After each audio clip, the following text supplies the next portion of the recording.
सफलतापूर्वक पालन करने के बाद अपने गृहस्थ आश्रम के दायित्वों को पूर्ण निष्ठा, मेहनत व ईमानदारी से पूर्ण करने के बाद मुक्ति सद्गति प्राप्त कर सकता है? हाँ, बिल्कुल कर सकता है।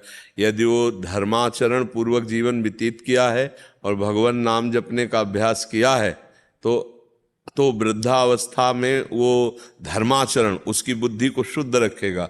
वृद्धावस्था में बुद्धि पतित हो जाती है। हमारा जीवन यदि गलत आचरणों में रहा है तो वृद्धावस्था में बुद्धि का निर्णय सही नहीं रहता, स्मृति नष्ट हो जाती है और वो मोह ममता में फंसा हुआ बस प्रपंच का ही चिंतन, प्रपंच की बातें रहती है। यदि धर्माचरण पूर्वक, भजन पूर्वक अपने कर्तव्यों का निर्वाह करता रहा तो वृद्धावस्था में फिर ये बात आने लगेगी कि मेरा मोक्ष हो जाए, मेरा कल्याण हो जाए। इसलिए अब मैं सब बखेड़े छोड़ता हूँ, भले घर में रहूँ लेकिन एक संत की तरह रहूँगा।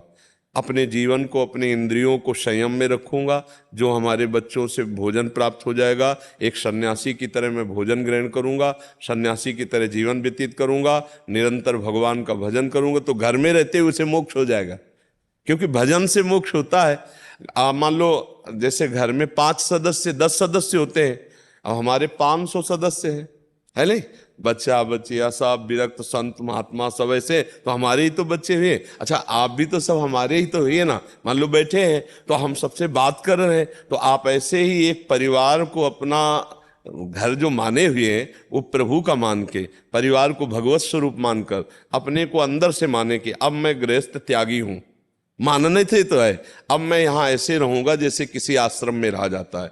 आश्रम में रहा जाता है तो हमारा मेनू थोड़ी चलता है कि हमें ये खाना है, जो मिला सो खा लिया, जैसे रखा वैसे रह गए और भगवान का भजन किया तो कभी आप झगड़ा नहीं करोगे, क्योंकि अपना आप परिवार मानते नहीं हो, एक सन्यासी का जैसा जीवन, तब मोक्ष हो जाएगा। और अगर राग रखोगे कि देखो मेरे सामने मेरी कमाई हुई संपत्ति को ऐसे कर रहे हैं, ऐसा तुम नहीं कर सकते, ऐसा, तो अतरे दिन लड़ाई झगड़ा होगा और आपका फिर भजन। अरे सोच क्या रहे हैं? मारिए दनादन।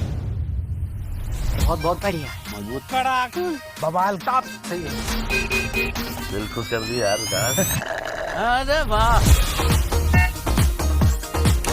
इस बार एकदम अलग ऐसा ही होगा।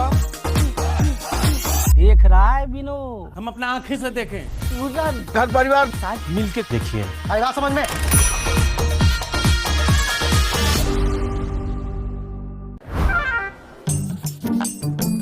सर एनओसी आ गई है, शर्मा जी ने लिख कर दिया था, बस प्रिंट निकल रहा है। गुड, शर्मा जी जुबान के पक्के हैं। भरोसा था आप पर। छोटू अग्रीमेंट की कॉपी निकाल ले फटाफट। प्लीज यार सुनो ना। छोटू,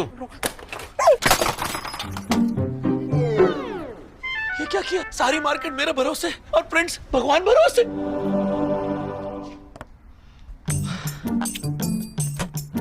हम जानते हैं बिजनेस में भरोसे की कीमत, इसलिए HP smart tank printer is support 24/7। जब बिजनेस करना हो run with HP smart tank printer, consider it done.